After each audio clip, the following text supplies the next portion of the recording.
దేవుని మహిమ కలిగిన నామమునకు స్తోత్రం చెల్లిద్దాం. చూడండి, పరిశుద్ధ గ్రంథమైన బైబిల్లో నుంచి ఆది కాండము 8వ అధ్యాయం. ఈ ఆది కాండము 8వ అధ్యాయము 15వ వచనాన్ని నేను చదువుతున్నాను, మీరు చూడండి. అప్పుడు దేవుడు, నీవును నీతో కూడా నీ భార్యయు కుమారులను కోడండ్రను వాడలో నుండి బయటికి రండి. పక్షులు, పశువులు, భూమి మీద పాకు ప్రతి జాతి పురుగులు మొదలైన సమస్త శరీరాలలో నీతో కూడా నున్న ప్రతి జంతువును వెంటబెట్టుకుని వెలుపలికి రావలను. అవి భూమి మీద బహుగా విస్తరించి భూమి మీద ఫలించి అభివృద్ధి పొందవలనని నోవాహుతో చెప్పెను. దేవుని గొప్ప నామానికి మహిమ కలుగును గాక. ప్రభునందు ప్రియులారా, జాగ్రత్తగా దేవుని మాటలు కొన్నిటిని మనం విందాం. ఇంకెవరు శబ్దము చేయొద్దు, అభ్యంతరకరంగా ఉండొద్దు. ఇప్పుడు వచ్చేవాళ్ళు కాముగా వచ్చి కూర్చోండి, ఏం మాట్లాడద్దు ఎవరితోటి. హల్లెలూయా. చూడండి, నోవహు వాడలో ఉన్నప్పుడు ప్రచండమైన జలప్రళయం వచ్చింది. భూమి అంతా కూడా నీటితో నింపబడింది. జలప్రళయం తర్వాత కొన్ని రోజులకు భూమి మీద నీరు ఆరిపోయింది. అప్పుడు దేవుడు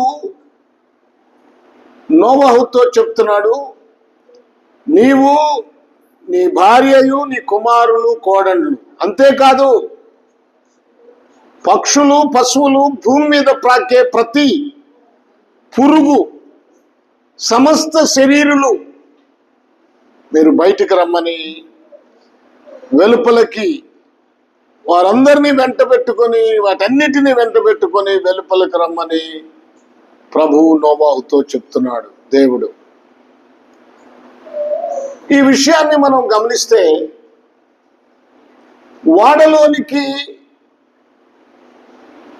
వెళ్ళమని చెప్పిన దేవుడు ఇప్పుడు వాడలో నుండి బయటికి రమ్మని చెప్తూ ఉన్నాడు. దేవుడే బయటికి రమ్మని పిలుస్తున్నాడు. ఎటుగుండా రావాలి? ఏ వాడ ద్వారం, ఒకే ఒక ద్వారం ఉంది ఆ వాడకి.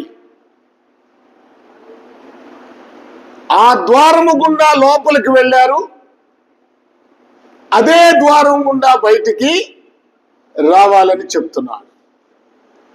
చూడండి, యేసుక్రీస్తు ఆ వాడ ద్వారానికి గుర్తుగా ఉన్నాడు. ఆ వాడకి ద్వారం ఎవరంటే యేసుక్రీస్తే. ఆ వాడ సంఘానికి సాదృశ్యంగా ఉంది. ఆ ద్వారము యేసుక్రీస్తుకు సాదృశ్యంగా ఉంది. ఇక్కడ మనం ఒక మాటను జ్ఞాపకం చేసుకోవాలి. లోపలికి ప్రవేశించాలి. యోహాను రాసిన సువార్తలో 10వ అధ్యాయంలో 9వ వచనంలో ఏముందో చూడండి. యోహాను రాసిన సువార్త 10వ అధ్యాయము 9వ వచనం. నేనే ద్వారమును, నా ద్వారా ఎవడైనా లోపల ప్రవేశించిన ఎడల వాడు రక్షించబడిన వాడై లోపలికి పోవచ్చు, బయటకి వచ్చుచు మేత మేయుచుండెను.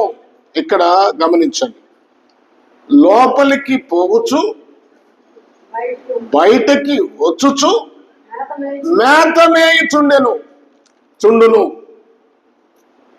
మేత. లోపలికి నేనే ద్వారమును, నా ద్వారా తప్ప ఎవరు కూడా ఏమండి లోపల ప్రవేశించలేడు. నా ద్వారా లోపల ప్రవేశించిన ఎడల వాడు రక్షించబడును. వాడేమవుతాడు? రక్షించబడును. ప్రభునందు ప్రియా దేవుని పిల్లలారా, ఈ ద్వారం యేసుక్రీస్తు లోపలికి రావటం అంటే రక్షణ. దేని నుండి రక్షణ అంటే పాపపు శిక్ష నుండి రక్షణ, పాపపు శక్తి నుండి రక్షణ, పాపపు ఒత్తిడి ఆ వ్యక్తి మీద, ఆ పాపపు విధానం ఆ వ్యక్తి మీద ఉండదు. కనుక విశ్వాసి అనుభవం కలిగి ఉండాలి. లోపలికి పోవటం అంటే ఏంటి? లోపలికి పోవటం అంటే అర్థం ప్రార్థన జీవితం. లోపలికి పోవటం అంటే అర్థం ఆరాధన చేయటం, ప్రభుని ఘనపరచటం.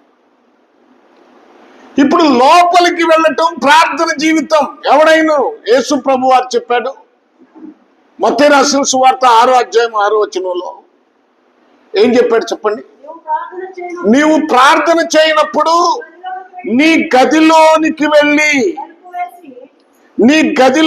వెళ్ళి తలుపు వేసి రహస్యమందున్న నీ తండ్రికి ప్రార్థన చేయు. అప్పుడు రహస్యమందు చూసు నీ తండ్రి నీకు ప్రతిఫలం ఇచ్చును. నీవు లోపలికి వెళ్ళి తలుపు వేసుకొని ప్రార్థన చేయాలి. చూడండి, ప్రార్థన చేసేవారు లోపలికి వెళ్ళాలి. ఈ అనుభవం చాలా ప్రాముఖ్యమైంది. ఏదో వచ్చాములే, చేసాములే, అందరూ చేస్తున్నారు, నేను చేస్తాను ప్రార్థన, వాళ్ళు చేశారు కనుక నేను ఎందుకు చేయకూడదు? పోటీలు ప్రార్థన కాదు. బయట ముగ్గులు పోటీలు ఉంటాయి. బయట ముగ్గులు పోటీలు ఉంటాయి. ప్రార్థనలో పోటీలు లేవు. మాకు మేమెందుకు చేయకూడదు ప్రార్థన? ప్రార్థన అనేది ఎలాంటిదంటే, నీ గదిలోనికి వెళ్ళి నువ్వు తలుపు వేసుకోవాలి.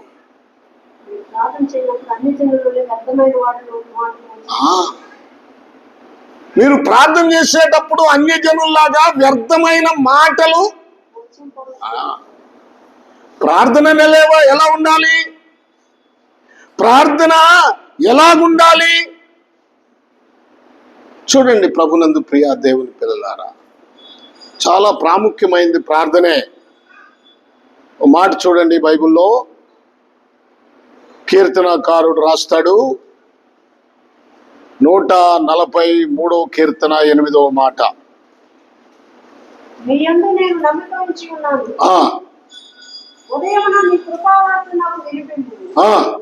నీ వైపు నా మనస్సు నేనెత్తుకొనుచున్నాను.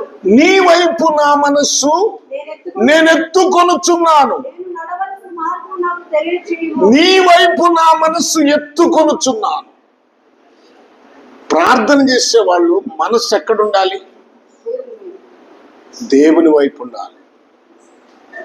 మనస్సు దేవుని వైపు ఎత్తుకోవాలి. ఏదో ఆలోచన చేస్తూ ఎలాగో ప్రార్థన చేయటం కాదు.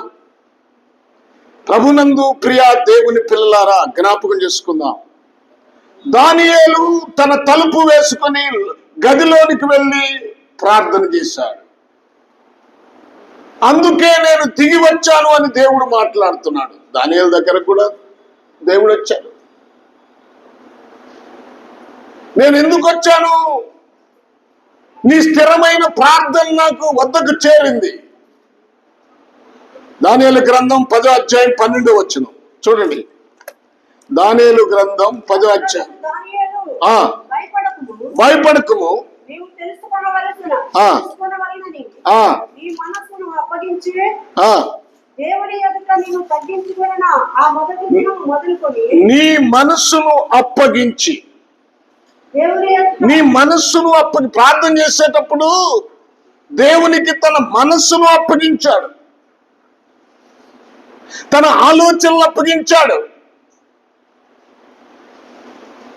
మరొక విధానం లేదు, పక్కకెళ్ళలేదు. నీ మనస్సును అప్పగించి దేవుని ఎదుట నిన్ను తగ్గించుకొనినా ఏంటంట? దేవుని ఎదుట ఏం చేశాడు? తగ్గించుకున్నాడు. ఈరోజు ప్రార్థనలో కూడా హెచ్చింపే. చూడండి, నిన్ను నీవు తగ్గించుకొని ప్రార్థన చేస్తున్నావా? నీ ఆలోచనలు తీసివేసుకున్నావా? నీ అహంకారాన్ని వదిలిపెట్టావా? నేను గొప్ప అనే స్వభావాన్ని తగలబెట్టావా? నిన్ను నీవు తగ్గించుకొని ఆ మొదటి దినము మొదలుకొని నీవు చెప్పిన మాటలు వినబడినవి గనుక నీ మాటలను బట్టి నేను వచ్చి తిని. దానిలో ఎవరికి ప్రార్థన చేశాడు? దేవునికి. ఇప్పుడు వచ్చిన ఈ సమాచారం ఏంటి? నేను వచ్చాను, నీ మాటలు నాకు వినపడ్డాయి. ప్రభునందు ప్రియ దేవుని పిల్లలారా, ప్రార్థన చేసేటప్పుడు లోపలికి వెళ్ళటం.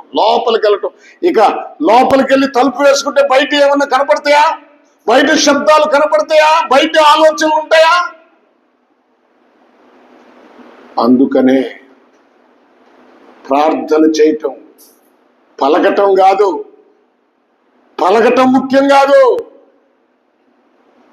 లోపలికి వెళ్ళాలి. ప్రార్థన చేసినప్పుడు, ప్రార్థన జరుగుతున్నంత సేపు నీవు లోక సంబంధమైన స్థితి అంతా వదిలిపెట్టాలి. హల్లెలూయా. ప్రభునందు ప్రియ దేవుని పిల్లలారా, జ్ఞాపకం చేసుకుందాం. విలాపవాక్యములు కూడా అదే చెప్తుంది. మీరు తర్వాత చదువుకోండి. 3వ అధ్యాయం 41వ వచనం మీరు చదవండి. ఇంకొక మాట, రోమా పత్రిక 8వ అధ్యాయము 26 చదవండి. రోమా పత్రిక 8వ అధ్యాయము 20. మన ఆత్మయు మన బలహీనతను చూసి సహాయం చేయుచున్నాడు. ఎలాగనగా మనము యుక్తముగా ఎలాగూ ప్రార్థన చేయాలో మనకు తెలియదు. ఉచ్చరింప శక్యము గాని మూల్గులతో ఆత్మ తానే మన పక్షముగా విజ్ఞాపన చేయొచ్చు. ఎలాగూ ప్రార్థన. అందుకనే మనల్ని మనము దేవుని స్వాధీనములోనికి, పరిశుద్ధాత్మ స్వాధీనములోనికి వెళ్ళిపోవాలి. అప్పుడు పరిశుద్ధాత్ముడు ప్రార్థన చేయటం నేర్పిస్తాడు.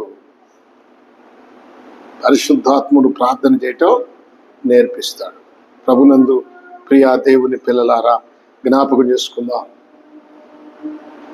ఒక మాట చదువుదాం. చూడండి, కొలసీలకు రాసిన పత్రిక 3వ అధ్యాయం 13వ వచనం. ఈరోజు కొటేషన్స్ ఎక్కువగా ఉంటాయి, చదువుతా ఉండండి.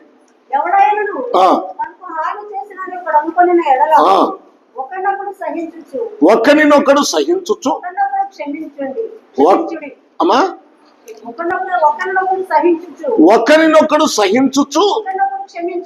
ఒకరినొకడు క్షమించండి.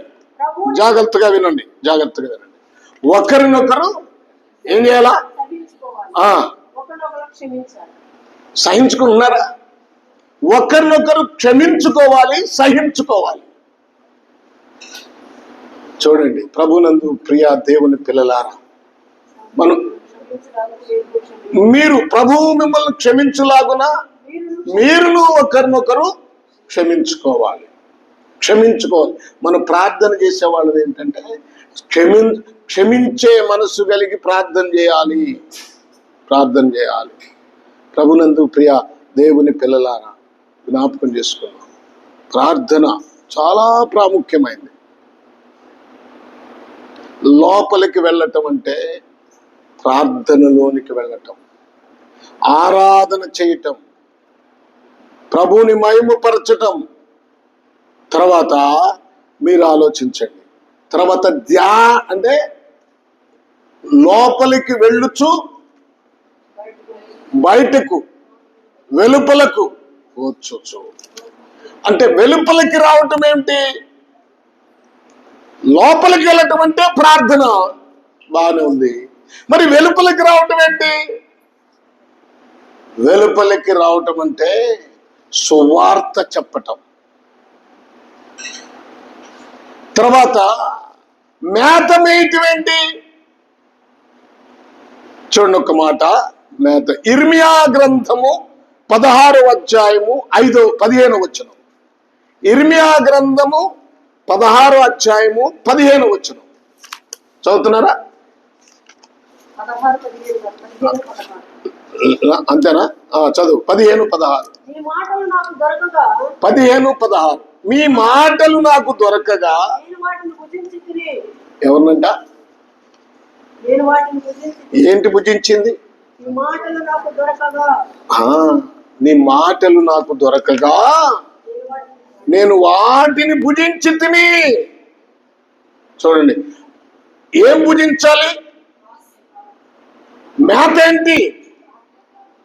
మేత ఏంటి మనకి? వాక్యం. ఒక మనుష్యుడు రొట్టె వలన కాదు గాని దేవుని నోటి నుండి వచ్చు మాట వలన జీవిస్తాడు.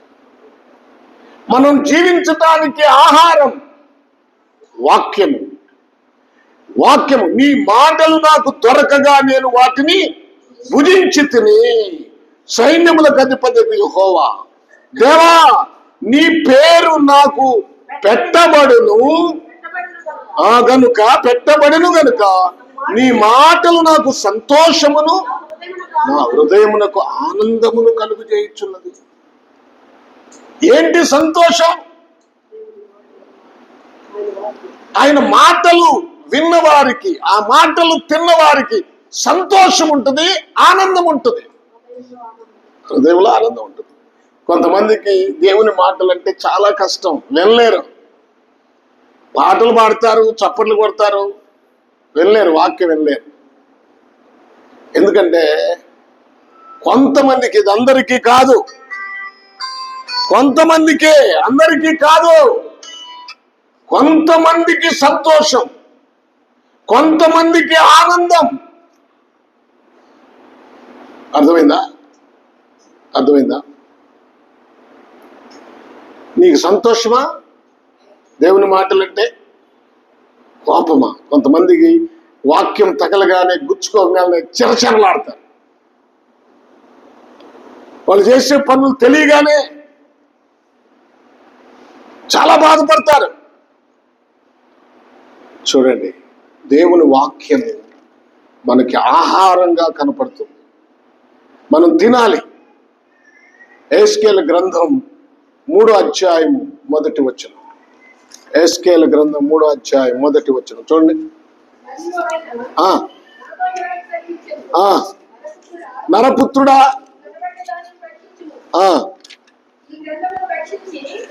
నరపుత్రుడా ఏమంటాడు? నీకు కనపడిన దానిని భక్షించుము. ఈ గ్రంథమును భక్షించి ఇశ్రాయేలు యొద్దకు పోయి వారికి ప్రకటన చేయుము. నేను నోరు తెరవగా ఆయన గ్రంథము నాకు తినిపించి, నరపుత్రుడా నేనిచ్చుచున్న ఈ గ్రంథమును ఆహారముగా తీసుకొని దానితో నీ కడుపు నింపుకోమని నాతో సెలవీయగా నేను దాన్ని భక్షించి తిని అది నా నోటికి తేనె వలె మధురముగా నుండెను.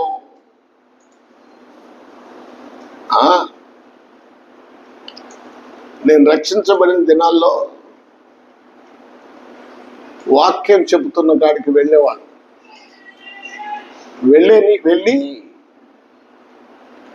నేను ఆ పందిట్లోనే కూర్చునేవాడు. మధ్యాహ్నం మీటింగ్ అయిపోయినా పందిట్లోనే ఉండేవాడిని. ఆ చెప్పిన వాక్యానంతా బైబిల్ తెరిచి ఏమేమి చెప్పాడా అని మళ్ళా ధ్యానం చేస్తూ ఉండేవాడిని. ఆ తర్వాత ఆ టయానికి రాత్రి మరలా మీటింగ్ ప్రారంభమై వాక్యం అయిపోయిన తర్వాత మరలా తిరిగి రావటానికి సరైన విధానం లేక నేను తీసుకెళ్ళిన చిన్న ఆ గుడ్డ, ఆ చిన్న దుప్పటి, లేకపోతే ఏదో ఒకటి తీసుకెళ్ళేవాడిని. దాన్ని కప్పుకొని పడుకునేవాడిని. ఆ రోజంతా అన్నం ఉండేది కాదు. ఆ కన్వీనర్ అక్కడ చూసి మళ్ళీ వచ్చి చూస్తారు కదా ఎవరు ఉన్నారు ఏంటని. చూసినప్పుడు నేను ఉండేవాడిని. ఉన్నప్పుడు ఆయన లేపేవాడు.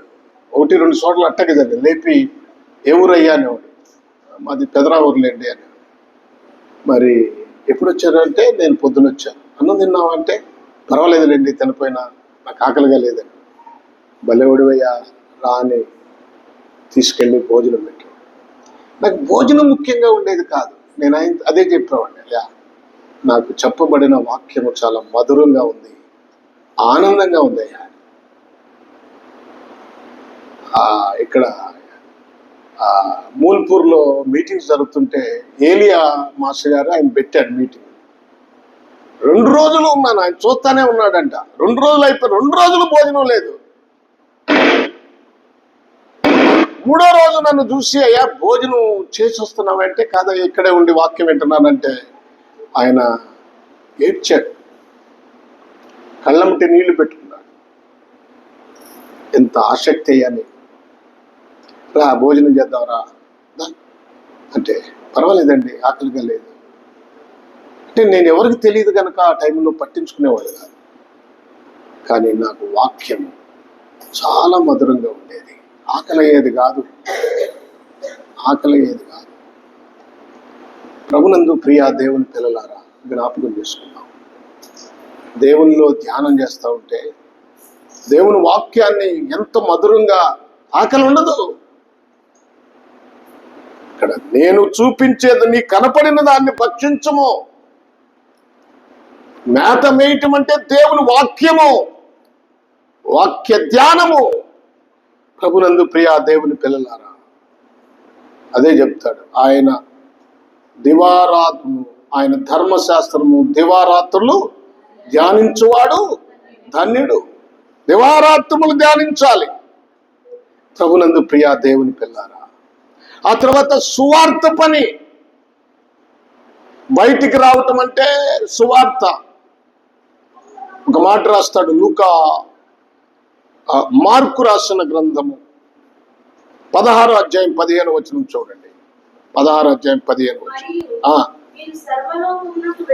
మీరు సర్వలోకానికి వెళ్ళి సర్వ సృష్టికి సువార్తను ప్రకటించండి. ఇప్పుడు చూడండి, బయటికి రావటం అంటే మనము సువార్త ప్రకటించటం, వాక్యం చెప్పాలి. ఇప్పుడు మీరు ఇంతమంది ఉన్నారు ఇక్కడ, ఎవరికైనా వాక్యం చెప్తారా? వాక్యము చెప్పాలంటే ధైర్యం ఉండాలి. వాక్యం చెప్పాలంటే క్యారెక్టర్ ఉండాలి. క్యారెక్టర్ లేకుండా, ధైర్యం లేకుండా వాక్యాన్ని ఎవరు బోధించలేరు. ఒక్కవేళ బోధించినా అది పనిచేయదు. నువ్వు చెప్పావనుకో, అమ్మా యేసు ప్రభుని నమ్ముకో మేలు చేస్తాడని చెప్పావనుకో, నీ బ్రతుకు సరి లేకుండా ఎలా చెప్తావు? వాళ్ళు చూసేది ఏంటంటే నీ బ్రతుకునే చూస్తారు, నీ క్యారెక్టర్ను చూస్తారు. కనుక దేవుడు మనల్ని రక్షించింది ఎందుకు దేవుడు మనల్ని రక్షించాడంటే కనీసం నీ ద్వారా 1-2 ఆత్మలన్నా రక్షించబడాలి. ఎందుకు పనికి రాకుండా ఉండకూడదు. లోపలికి పోయావు, ధ్యానం చేశావు, మేత వేశావు, బయటకు వచ్చావు, నువ్వు ధ్యానించి మేత వేసి కడుపు నిండా నేర్చుకున్న దాన్ని ఇతరులకు బోధించొద్దా? ఇతరులకు చెప్పొద్దా? నువ్వెక్కడుంటే అక్కడే, నువ్వు ఏ పని చేస్తుంటే ఆ పని చేస్తూ ఉంటామే. దేవుని సన్నిధిలో ఆ పని చేయాల్సినటువంటి పరిస్థితి నీకు లేదా? ప్రభునందు ప్రియా దేవుని పిల్లలారా, 1 ఓడలో నుంచి నోవహు బయటకు వచ్చాడు. బయటకు వచ్చిన తర్వాత నోవాహు చాలా పని చేశాడు. చూడండి, రెండో విషయం చెప్తున్నాను, మరొక విషయం చెప్తున్నాను. ప్రళయం వచ్చినప్పుడు దేవుడు తన భక్తుల్ని కాపాడుతాడు, వదిలిపెట్టడు. ఇప్పుడు జలప్రళయం దేవుడే నిర్ణయించాడు. జలప్రళయం వచ్చినప్పుడు దేవుడు తన భక్తుడైన నోవహును, నోవహు కుటుంబాన్ని లోపలికి పంపించాడు, తర్వాత బయటకు పిలిచాడు. దేవుని వాక్యం మనం గమనించినట్లయితే దేవుడు తన పిల్లలను ఎప్పుడు దేని విషయంలోనూ వదిలిపెట్టడు. కరువు కాలములో దేవుడు ఏలియాను పోషించాడు. చాలా అద్భుతంగా కాకోలం చేత ఆహారం తీసుకొచ్చి పెట్టాడు. దేవుడు తన ప్రజలను కష్టాలలో దాస్తాడు. చూడండి,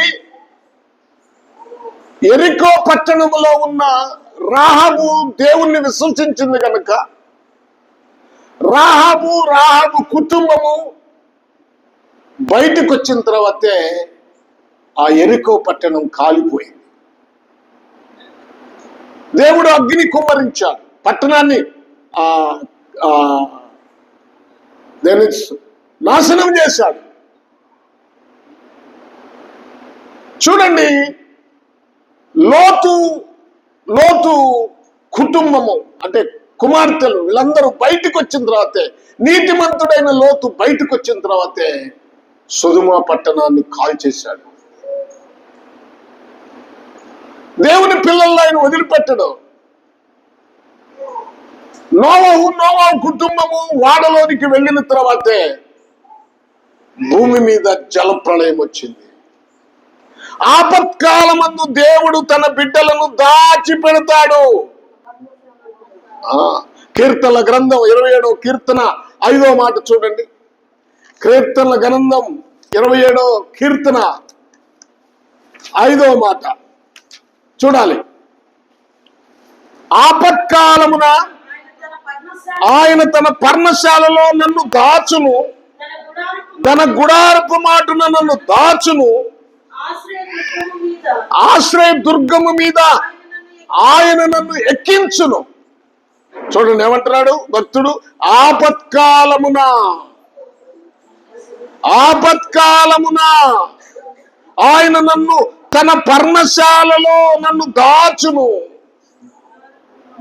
మనం దాస్తాడు, కష్టాలు వచ్చినప్పుడు దాస్తాడు. మనం కృంగిపోని అవసరం లేదు. దేవుడు తోడుగా ఉంటాడు, దేవుడు కార్యం చేస్తాడు. ప్రభునందు ప్రియా దేవుని పిల్లలారా, మనం జ్ఞాపకం చేసుకుందాం. దేవుడు వారిని విడిపిస్తాడు. చూడండి, రేపు శ్రమల కాలములో, రేపు రాబో ఉగ్రత కాలములో ఎవరైతే రక్షణ పొందారో, ఎవరైతే సంఘములో ఉన్నారో దేవుడు వారిని తప్పకుండా కాపాడుతాడు. ఆయన వాగ్దానం చేశాడు. చూడండి, ఒక మాట చూడండి, ప్రకటన గ్రంథం 3వ అధ్యాయం 10వ వచనం. ప్రకటన గ్రంథం 3వ అధ్యాయం 10వ వచనం చదవాలి.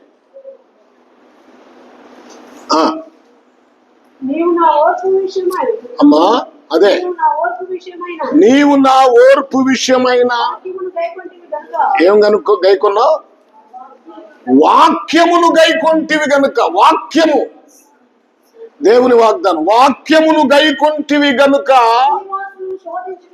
భూనివాసులను శోధించుటకు లోకమంతటి మీదకి రాబో శోధన కాలములో నేను నిన్ను కాపాడును.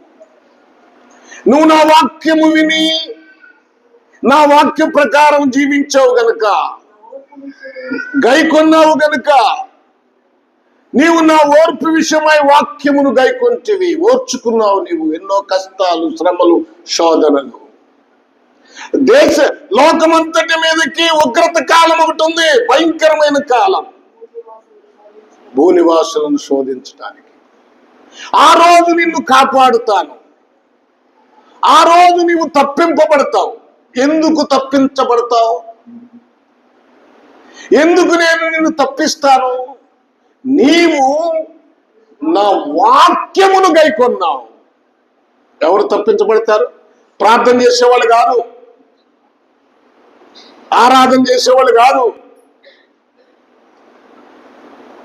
ఏమంటే ప్రతి ఆదివారం ఆరాధనకు వస్తున్నానులే అనుకోవటం, ఇవన్నీ వాక్యములో క్రమం. అది ఈ క్రమం లేకపోతే వాక్యం నీలో ఏం పనిచేస్తుంది? నువ్వు వాక్యం గైకున్నావు, వాక్యానుసారంగా బ్రతుకుతున్నావు. ఏది చెయ్యొద్దన్నానో అది చేయలేదు, ఏది చేయమన్నానో అది చేస్తున్నావు.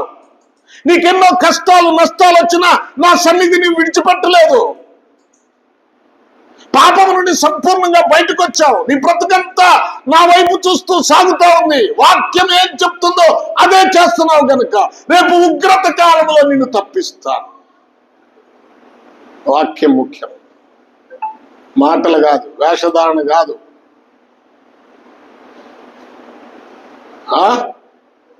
నువ్వు తప్పించబడాలంటే వినాలి. నువ్వు తప్పించబడాలంటే వాక్యము గైకొనాలి. వాక్యం ముఖ్యం, వాక్యమే ప్రధానమైనది. ప్రభునందు ప్రియ దేవుని పిల్లలారా, సంఘము పరలోకానికి ఎత్తబడుతుంది. శోధన కాలంలో ప్రభు వస్తాడు, తీసుకెళ్తాడు. ఆ తర్వాత బయటకు వస్తాం, ప్రభుతో కూడా కిందకి దిగుతాం. ప్రభునందు పిల్లారా, ఇప్పుడు మరొక విషయం చెప్తున్నాను. వాడలో ఉన్నవారు భద్రపరచబడ్డారు. ఎలా ఉన్నారు? లోపల వారందరూ భద్రపరచబడ్డారు. భద్రపరచబడిన తర్వాత దేవుడు బయటికి రమ్మంటే వారు బయటికి వచ్చారు. వారు లోపలికి వెళ్ళేటప్పుడు భూమి ఎలా ఉంది అమ్మా? వారు వాడలోనికి వెళ్ళేటప్పుడు భూమి ఎలా ఉంది? భూమి ఎవరితో నిండి ఉంది అమ్మా? పాపులతో నిండి ఉంది. వారు ఇష్టానుసారంగా బ్రతుకుతున్నారు, దేవుని ఇష్టం లేదు. ఈరోజు ప్రార్థనకు వస్తున్నాం కానీ దేవుని ఇష్ట ప్రకారంగా బ్రతుకుతున్నాం మనం. ఎంతమంది చెప్పండి, దేవుని ఇష్ట ప్రకారం నేను బ్రతుకుతున్నాను అని చెప్పగలిగిన వాళ్ళు ఎంతమంది? నీ ఇష్టమైతే ప్రార్థనకు వస్తావు, కష్టమైతే మానుకుంటావు. నీకు ఇష్టమైతే ప్రార్థన చేస్తావు, కష్టమైతే మానుకుంటావు. అంతా నీ ఇష్టమే.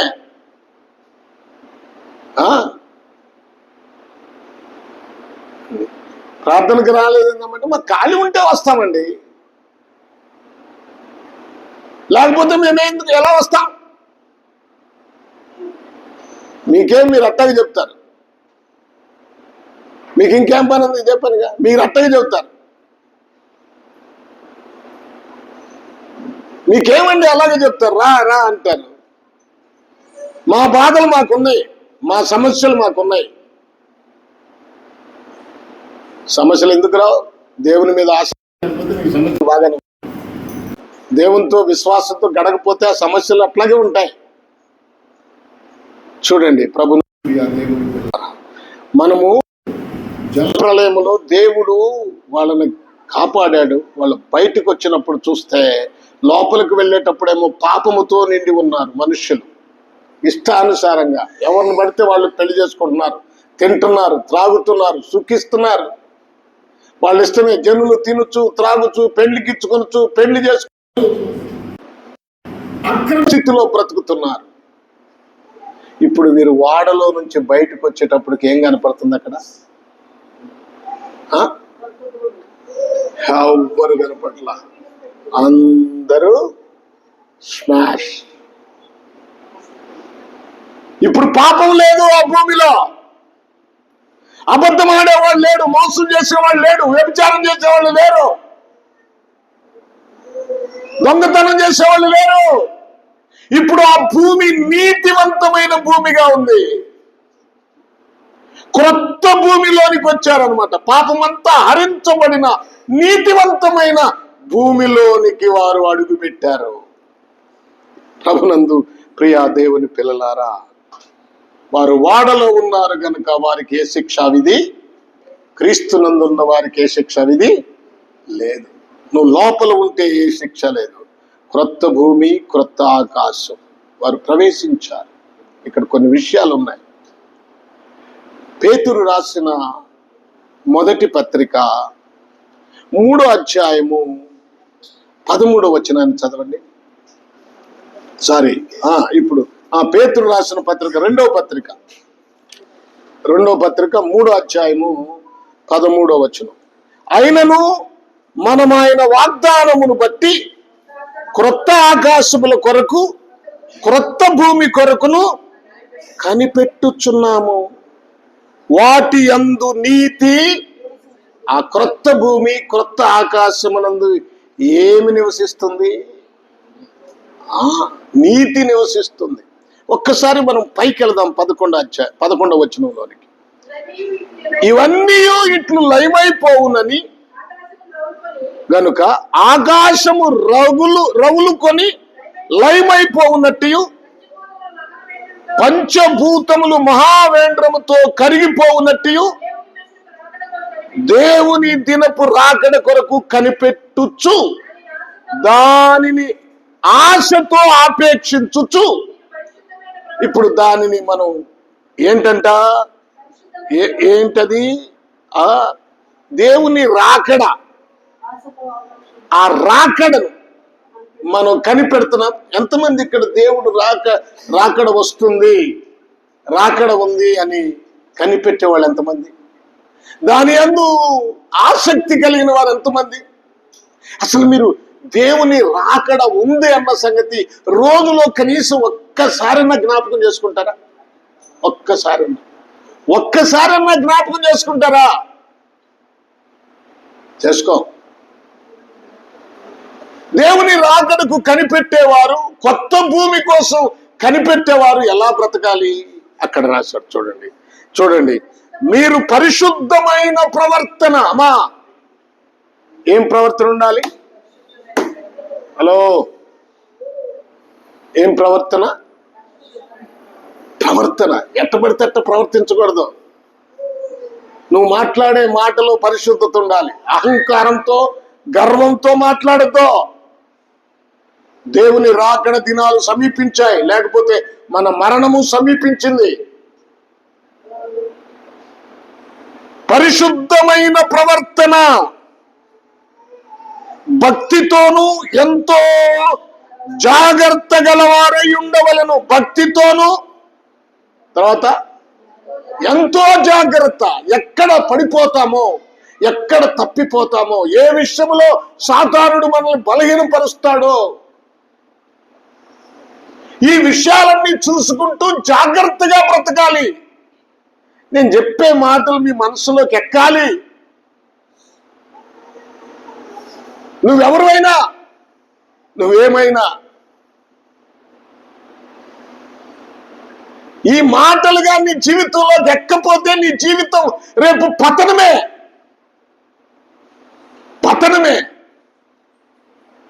లయమైపోవటమే. బ్రతుకును మార్చుకోకుండా. చూడండి ఎంత చక్కగా చెప్తున్నాడు. పరిశుద్ధమైన ప్రవర్తన. నీ ప్రవర్తనలో లోపం ఉండకూడదు, పాపం ఉండకూడదు, సువాసన ఉండాలి, పరిశుద్ధత ఉండాలి. ఉందా? నీ ప్రవర్తనలో పరిశుద్ధత ఉందా? ఏమా, పరిశుద్ధమైన జీవితమేనా? ఎందుకంటే మనము క్రొత్త ఆకాశం, కొత్త భూమి మీదకి ప్రవేశించాలంటే, అడుగు పెట్టాలంటే మన ప్రవర్తన చాలా జాగ్రత్తగా ఉండాలి. ప్రకటన గ్రంథం 21వ అధ్యాయము 1వ వచనం చూడండి. ఏముంది అక్కడ? క్రొత్త 21వ అధ్యాయం.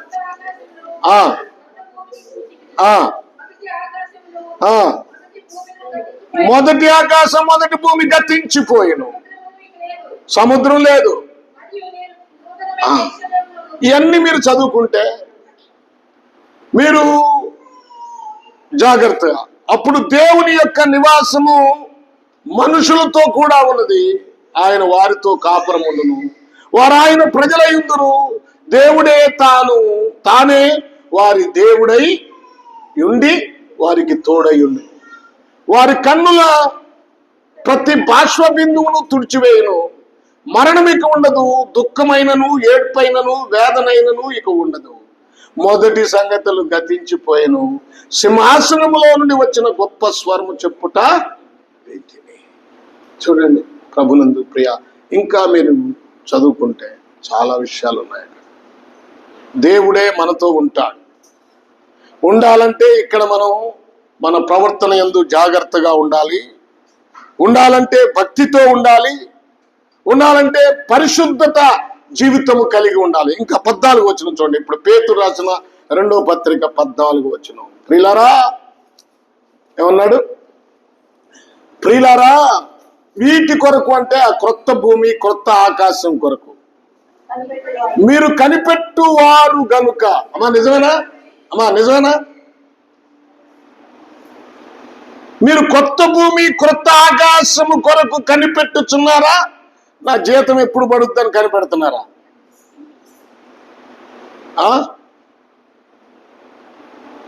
ఒక ఆమె ఇంటికి వెళ్ళా, నేను చాలా రోజుల తర్వాత వెళ్ళాను.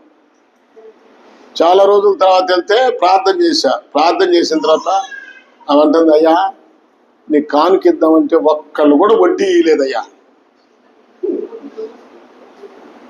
వడ్డీ డబ్బులు అంటే ఒక్కళ్ళు కూడా ఇయ్యలేదంట. చూడండి ప్రభునందు ప్రియులారా, కనిపెట్టే వారి జీవితం ఎలా ఉంటుంది? పౌలు ఒకసారి అంటాడు, నా కోసం ప్రార్థన చేయండి మీరు, నేను బలంగా వాక్యము ప్రకటించాలి.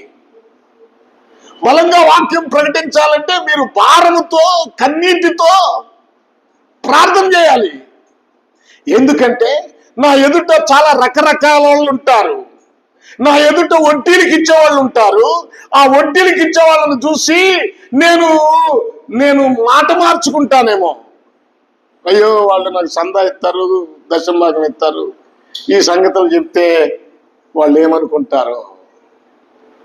నా ఎదుట వ్యభిచారం చేసేవాళ్ళు ఉంటారు. భార్యను వదిలిపెట్టి వేరొక స్త్రీతోటి, భర్తను వదిలిపెట్టి వేరొకరితోటి అక్రమ సంబంధాలు కలిగిన వాళ్ళు నా ఎదుట ఉంటారు. నేను వాక్యం చెప్పేటప్పుడు వాళ్ళ ముఖాలు చూసి నేను ఆ వ్యభిచారం గురించి చెప్పలేకపోతానేమో. నా కోసం బలంగా ప్రార్థన చేయండి, వారి కోసం నేను చెప్పటానికి. అబద్ధాలు ఆడే వాళ్ళు ఉంటారు, బూతులు చేసే వాళ్ళు ఉంటారు, ఏమండి లోక సంబంధమైన గారడీలు చేసే వాళ్ళు ఉంటారు, అహంకారంతో బ్రతుకుతున్న వారు ఉంటారు, ధనాపేక్ష అనే విగ్రహారాధనతో బ్రతుకుతున్న వారు ఉంటారు.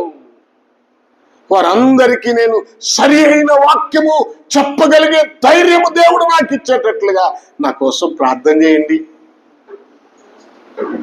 నా కోసం ప్రార్థన చేయండి. ప్రభునందు ప్రియ దేవుని పిల్లలారా, జ్ఞాపకం చేసుకుందాం. మనము వీటి కొరకు అంటే క్రొత్త భూమి క్రొత్త ఆకాశము కొరకు కనిపెట్టు వారము గనుక ఏమై ఉండాలి? శాంతము. వాడలో నుంచి బయటికి నోవాహు రావడానికి లోపల ఎంత కనిపెట్టాడో. కాకిని పంపిస్తే అది రాలేదు, పావురాన్ని పంపిస్తే తిరిగి వచ్చింది, మరలా తిరిగి మరొక పావురాన్ని పంపించాడు. చూడండి, కనిపెట్టాడు. భూమి మీద నీరు ఎండినయో లేదో, నేను ఆ భూమి మీదకి అడుగు పెట్టడం కోసం ఆయన కనిపెట్టుతూ ఉన్నాడు వాడలో ఉండే. ఇప్పుడు సంఘములో ఉన్నాం మనం.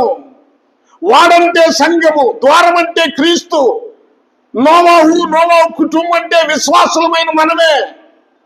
ఇప్పుడు సంఘం అనే ఈ వాడలో ఉన్నాము గనుక మనం ఆ క్రొత్త భూమి క్రొత్త ఆకాశం వరకు కనిపెడుతున్నాం. కనిపెడితే మనం ఎలా ఉండాలంట? శాంతము గలవారై. ఏందంట? ఎలా ఉండాలి? ఏమా చెప్పండి. శాంతము. మీలో ద్వేషాలు లేకుండా, మీలో అసూయలు లేకుండా శాంతం కలిగి ఉండండి. మీ ఇంటిలో భార్యాభర్తల మధ్య శాంతం, ఏమండి అత్త కోడళ్ళ మధ్య శాంతం.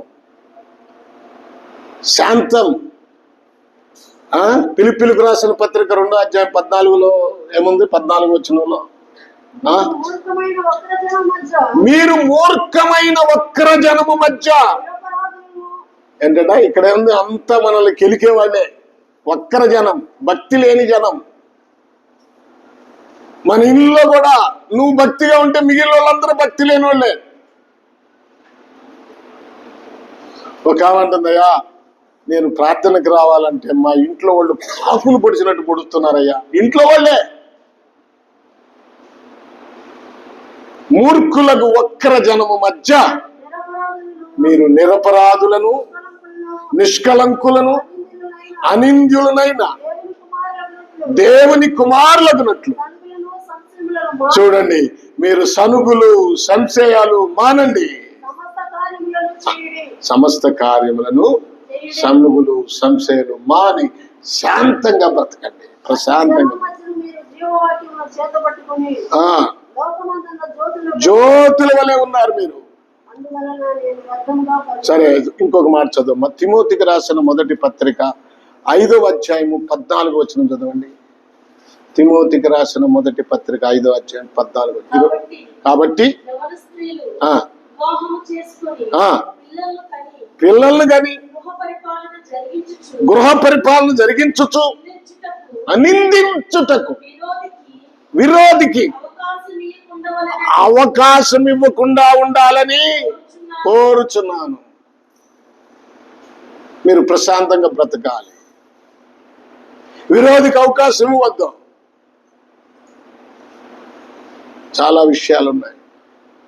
ఎందుకంటే మన జీవితాన్ని అదే నిందారహితులుగా ఉండాలి. నేను చెప్పిన దానికి నిందారహితులుగా ఉండాలని. ఫిలిప్పీలకు రాసిన పత్రిక 4వ అధ్యాయము 5వ వచనం చదవండి. 4వ అధ్యాయం 5వ వచనం ఏముంది అక్కడ? చూడండి, మీ శాంతము అంటే మీ సహనమును సకల జనులకు తెలియబడాలి. సహనము సకల జనులకు తెలియబడాలి.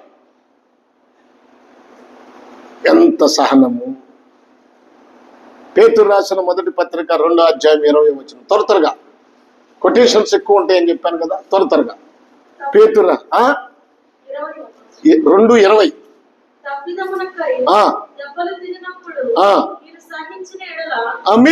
మీరు తప్పు చేసి దెబ్బలు మీకు తగిలితే మీరు సహిస్తారు. అలా సహిస్తే మీకేమి ఘనము? మేలు చేసి బాధపడినప్పుడు మీరు సహించాలి. అప్పుడు శాంతము గలవారై ఉండాలి. సహించిన ఎడల అది దేవునికి స్తోత్రం. ప్రశాంతంగా బ్రతకండి. ఏమన్నాడు ఇక్కడ? శాంతము గలవారై నిష్కలంకులను నిందారహితులుగాను కనపడినట్లు జాగ్రత్త పడుడి. జాగ్రత్త. దేవుడు చెప్తున్న మాట ఏమిటంటే ఇక్కడ జాగ్రత్త, జాగ్రత్త. ప్రభునందు ప్రియ, మనం క్రొత్త భూమి, క్రొత్త ఆకాశం, దాని కొరకు మనం కనిపెట్టే వారమై దాని లోపలికి వెళ్ళాలంటే నోవహు వాడ లోపల ఎలాగూ కనిపెట్టాడో, వాడ లోపల నుంచి ఆ ప్రశాంతమైన వాతావరణంలోనికి నిజంగా నోవహు వచ్చేటప్పటికి ఎగదాలు చేసేవాళ్ళు లేరు, హేళన చేసేవాళ్ళు లేరు, పాపం చేసేవాళ్ళు లేరు, పరుగులెత్తేవాళ్ళు లేరు. అలాగే రేపు మనం పరలోకానికి వెళితే, మన కొత్త భూమి మీదకి వెళ్ళినప్పుడు మనం కూడా అక్కడ నీతి మాత్రమే ఉంటుంది. నీతి ఉంటుందని దేవుని వాక్యము తెలియజేస్తా ఉంది. వాటి యందు చూడండి, ప్రకటన గ్రంథం 21:13 చదవండి. తూర్పు వైపున 3 గుమ్మములు, ఉత్తరపు వైపున 3 గుమ్మములు, దక్షిణపు వైపున ఇవన్నీ చెప్తున్నా. పశ్చిమ వైపున 3 గుమ్మములు ఉన్నవి. ఆ పట్టణము అది అమ్మ 1వ వచనం చదువు. అంతటి నేను క్రొత్త ఆకాశమును క్రొత్త భూమిని చూచి తిని, భూమి గతించిపోయాను, అవన్నీ పోయినాయి. మరియు నేను నూతనమైన యెరూషలేమును, ఆ పరిశుద్ధ పట్టణము తన భర్త కొరకు. ఇంకొక మాట చదువు అమ్మా చాలు. ఇప్పుడు ప్రకటన గ్రంథం 22:3 చదువు. ఇక మీదట ఆ. శాపగ్రస్తమైనదేది ఆ. దానిలో ఉండదు. శాపగ్రస్తమైనది ఏది దానిలో ఉండదు. దేవుని యొక్కయు ఆ, గొర్రెపిల్ల యొక్కయు ఆ. సింహాసనము దానిలో ఉండదు. చూడండి, శాపగ్రస్తమైనది ఏది ఉండదట. ఇప్పుడంతా శాపమే, ఇక్కడ శాపగ్రస్తమే. చాలా జాగ్రత్తగా ఉండాలి. మనం ఎక్కడికి వెళ్తున్నాం? మనం ఎక్కడికి వెళ్ళాలి? క్రొత్త ఆకాశము క్రొత్త భూమిలోనికి. వాడలో నుంచి నోవహు బయటికి రాగానే క్రొత్త భూమి, ప్రశాంతమైన భూమిలోనికి అడుగు పెట్టాడు. వారి కుటుంబం అడుగు పెట్టింది. రేపు మనం కూడా అంతే, దానికోసం కనిపెట్టుచున్నాం. మరొక్క విషయం చెప్తాను. వాడలో ఉన్నంత కాలం వారు ఇరుకులో ఉన్నారు. వాడలో ఉన్నంత కాలం వారికి విషయం, బయట ప్రపంచం లేదిక. లోపల తలుపు వేసేసాడు దేవుడు, బయటికి ఇక లేదు. వాడలో ఉన్నంత కాలం వారు ఇరుకులో ఉన్నారు. ఈ లోకములో ఉన్నంత కాలం మనం ఇరుకులోనే ఉంటాం. మనకు అన్ని కండిషన్సే ప్రభు చెప్పాడు. జాగ్రత్త. చూడండి, మత్తయి రాసిన సువార్త 7వ అధ్యాయం 13. మత్తయి రాసిన సువార్త 7వ అధ్యాయం 13. నాశనానికి పోవు ద్వారము ఎడల్పు, ఆ దారి విశాలమునై ఉన్నది, దాని ద్వారా ప్రవేశించువారు అనేకులు. జీవమునకు పోవు ద్వారము ఇరుకును, ఆ దారి సంకుచితమునై ఉన్నది, దాని కొనుగోలు వారు కొందరే. ఇక్కడ ఏమన్నాడు? ఆ దారి నాశనమునకు పోయేవారు విశాలమై ఉంటది, వారి ద్వారము వెడల్పును విశాలమైనది. నాశనానికి వెళ్ళే వాళ్ళకి లోకంలో వారు ఇష్టం వచ్చినట్టు బ్రతుకుతారు. ఒక్క మాట వినండి, వారు ఇష్టం వచ్చినట్టు బ్రతుకుతారు. వారికి నచ్చినట్టుగా బ్రతుకుతారు, దేవునికి నచ్చినట్టు బ్రతకరు.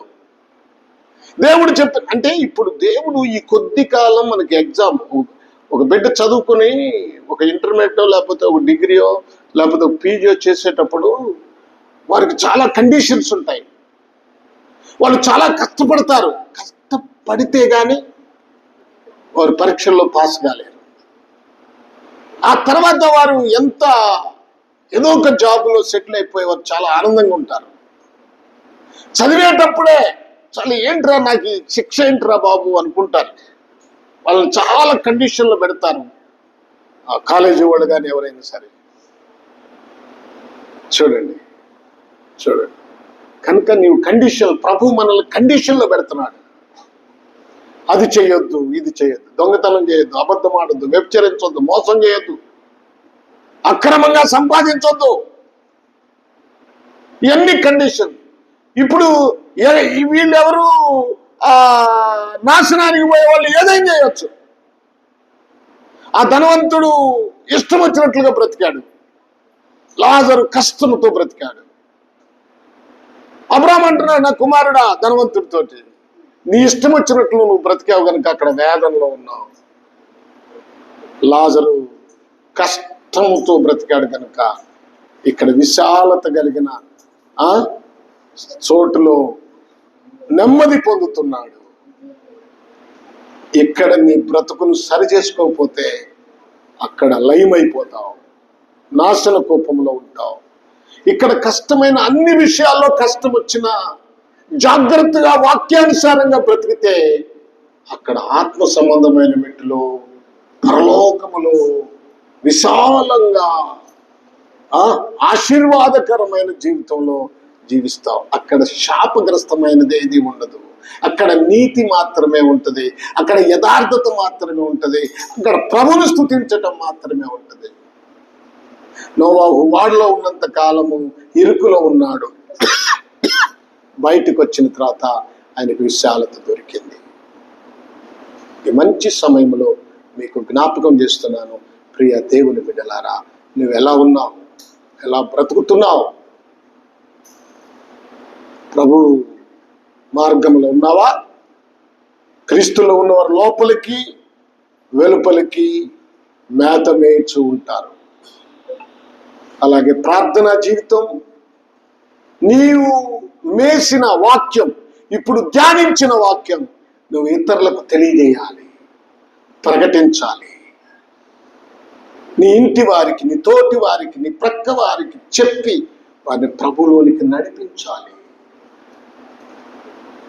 ఏమండి, శ్రమ వచ్చినప్పుడు దేవుడు తన పర్ణశాలలో, తన గుడారములో దాస్తాడు, కష్టాలలో దాస్తాడు. ఏలియాను కరువు కాలంలో దాచినట్లుగా, ఉగ్రత కాలములో నోవాహును దాచినట్లుగా, చూడండి, లోతును దాచినట్లుగా, రాహాబు కుటుంబాన్ని దాచినట్లుగా మనల్ని కూడా ఆయన దాస్తాడు.